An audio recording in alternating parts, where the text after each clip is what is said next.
നമസ്കാരം. 2024 ലോകം ചുവടുവെച്ചിരിക്കുന്നു. ഓരോ വ്യക്തികളും പുതിയ തീരുമാനങ്ങളും പുത്തൻ ലക്ഷ്യങ്ങളും ഒക്കെയായി തന്നെ നടന്നു നീങ്ങുകയാണ്. പക്ഷേ ഇന്ത്യയിൽ 2024 വരാനിരിക്കുന്നത് പൊതു തെരഞ്ഞെടുപ്പാണ്, ലോക്സഭാ തെരഞ്ഞെടുപ്പാണ്. അതുകൊണ്ട് തന്നെ നമ്മുടെ രാഷ്ട്രീയ പാർട്ടികൾക്കും പുതിയ ലക്ഷ്യങ്ങളും പുതിയ സ്ട്രാറ്റജികളും ഒക്കെ ഉണ്ട്.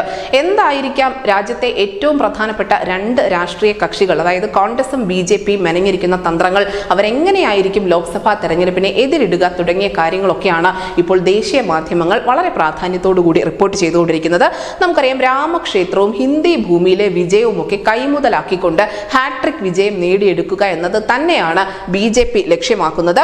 അതേസമയം കോൺഗ്രസ് ആവട്ടെ തോൽവികൾ പാഠമാക്കിക്കൊണ്ട് INDA എന്ന മുന്നണിക്കൊപ്പം നിന്ന് ലോക്സഭാ തെരഞ്ഞെടുപ്പിനെ നേരിടാൻ ഒരുങ്ങുന്നു. BJP ഇതിനോടകം തന്നെ പ്രചരണം തുടങ്ങിക്കഴിഞ്ഞ അവരുടെ പ്രചരണ ഗാനം ഉൾപ്പെടെ സോഷ്യൽ മീഡിയയിൽ ഹിറ്റാണ്.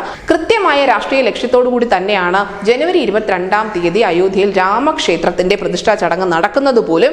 അത് കഴിഞ്ഞാൽ തൊട്ടടുത്ത ദിവസങ്ങളിൽ തന്നെ തെരഞ്ഞെടുപ്പിന്റെ തീയതികൾ പ്രഖ്യാപിക്കും. രാമക്ഷേത്രത്തെ ചൂടോടുകൂടി തന്നെ വോട്ടാക്കി മാറ്റുക എന്ന BJPയുടെ ലക്ഷ്യം അത് ഫലം കാണുകയും ചെയ്യും. എന്തായാലും അയോധ്യയിലടക്കം ഉത്തരേന്ത്യയിൽ വലിയ വികസന പദ്ധതികൾ കൂടി BJP യുദ്ധകാല അടിസ്ഥാനത്തിൽ നടപ്പിലാക്കുന്നുണ്ട്. ഹിന്ദുത്വവും വികസനവും ഒന്നിച്ച് പറഞ്ഞുകൊണ്ട് തന്നെയാണ് BJP എല്ലാ തവണത്തെയും പോലെ ഇക്കൊല്ലവും വോട്ട് തേടുന്നത്. 2019 37% വോട്ടോടെ 303 സീറ്റുകൾ ഒറ്റയ്ക്ക് നേടി BJP ഒരു ചരിത്രം സൃഷ്ടിച്ചപ്പോൾ ഇക്കുറി അവരുടെ ലക്ഷ്യം 50% സീറ്റുകളാണ്. ഏറ്റവും ഉയർന്ന ഭൂരിപക്ഷം ഒറ്റയ്ക്ക് കരസ്ഥമാക്കുക എന്നത് തന്നെയാണ്. 543 അംഗ ലോക്സഭയിൽ 350-നും 400-നും ഇടയിൽ സീറ്റ് നേടിക്കൊണ്ട് ചരിത്രം കുറിക്കുക തന്നെയാണ് BJPയുടെ ലക്ഷ്യം. 3 സംസ്ഥാനങ്ങളിൽ പുതുമുഖങ്ങളെ മുഖ്യമന്ത്രിമാരാക്കി പരീക്ഷണം നടത്തിയത് കൊണ്ട് തന്നെ BJPയുടെ ലോക്സഭാ തെരഞ്ഞെടുപ്പ് സ്ഥാനാർത്ഥികളിൽ പുതുമുഖങ്ങൾ കടന്നുകൂടിയാലും അതിശയിക്കേണ്ടതില്ല. എന്തായാലും രാജസ്ഥാനും ഛത്തീസ്ഗഡും ഒക്കെ നഷ്ടമായി എങ്കിൽ പോലും ഹിമാചലും കർണാടകയും തെലങ്കാനയും ഒക്കെ കോൺഗ്രസിന് വലിയ ആശ്വാസം നൽകുന്നുണ്ട്. INDA സീറ്റ് ചർച്ചകൾ ഇതുവരെയും തുടങ്ങിയിട്ടില്ല എന്നതാണ് അവർക്ക് മുന്നിലുള്ള ഏറ്റവും വലിയ പോരായ്മ. മാത്രമല്ല, കേരളം, ബംഗാൾ തുടങ്ങിയ സംസ്ഥാനങ്ങളിൽ പരസ്പരം മത്സരിക്കുന്ന ഘടകകക്ഷികൾ മറ്റിടങ്ങളിൽ ഒന്നിക്കുന്നതിനെ BJP നിശിതമായി വിമർശിക്കുന്നുമുണ്ട്.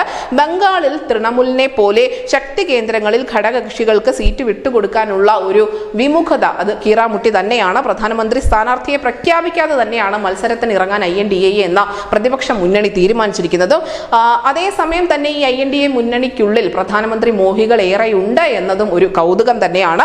രാഹുൽ ഗാന്ധി ജനുവരി 14 തുടങ്ങുന്ന ഇംഫാൽ മുംബൈ ഭാരത് ന്യായ് യാത്ര കേന്ദ്ര സർക്കാരിന്റെ നയങ്ങൾക്കെതിരെയുള്ള ഒരു പോരാട്ടമാക്കാൻ തന്നെയാണ് കോൺഗ്രസിന്റെ തീരുമാനം. സാമ്പത്തിക, സാമൂഹിക, രാഷ്ട്രീയ നീതി, തൊഴിലില്ലായ്മ, സാമ്പത്തിക പ്രതിസന്ധി തുടങ്ങിയ കാര്യങ്ങളൊക്കെ രാജ്യത്ത് വലിയ ചർച്ചയാക്കണം എന്നുള്ള ഒരു തന്ത്രം കൂടി കോൺഗ്രസിന് ഇതിന് പിന്നിലുണ്ട്.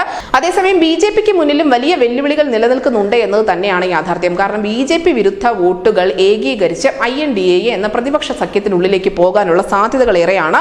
മാത്രമല്ല, രാഹുൽ ഗാന്ധിയുടെ ഭാരത് ജോഡോ യാത്രയ്ക്ക് ലഭിച്ച ഒരു ജനപ്രീതി അത് ഭാരത് ന്യായ് യാത്രയ്ക്ക് കൂടി ലഭിച്ചാൽ തീർച്ചയായും അത് ലോക്സഭാ തെരഞ്ഞെടുപ്പിൽ പ്രതിഫലിക്കാനുള്ള സാധ്യതകളുമുണ്ട്. പക്ഷേ INDA എന്ന സഖ്യത്തിനുള്ളിൽ പരസ്പരം മത്സരിക്കുന്ന കോൺഗ്രസിന്റെ സഖ്യകക്ഷികൾ BJPക്ക് വലിയ പ്രതീക്ഷ നൽകുന്നുണ്ട്. അതേസമയം തന്നെ കോൺഗ്രസിന് മുന്നിലുള്ള മറ്റൊരു വലിയ വെല്ലുവിളിയാണ് ആന്ധ്രാപ്രദേശിലെ YSRTP, അതുപോലെ TDP, BSP, BRS തുടങ്ങിയ കക്ഷികളുടെ പിന്തുണ ഇല്ല എന്നത്. അങ്ങനെ പുതുവർഷത്തിൽ ഈ രണ്ട് രാഷ്ട്രീയ പാർട്ടികൾക്കും, പ്രത്യേകിച്ചും കോൺഗ്രസിനും BJPക്കും മുന്നിൽ നിറയെ അവസരങ്ങളും വെല്ലുവിളികളും ഒരുങ്ങിക്കഴിഞ്ഞിരിക്കുന്നു. News desk news India Malayalam.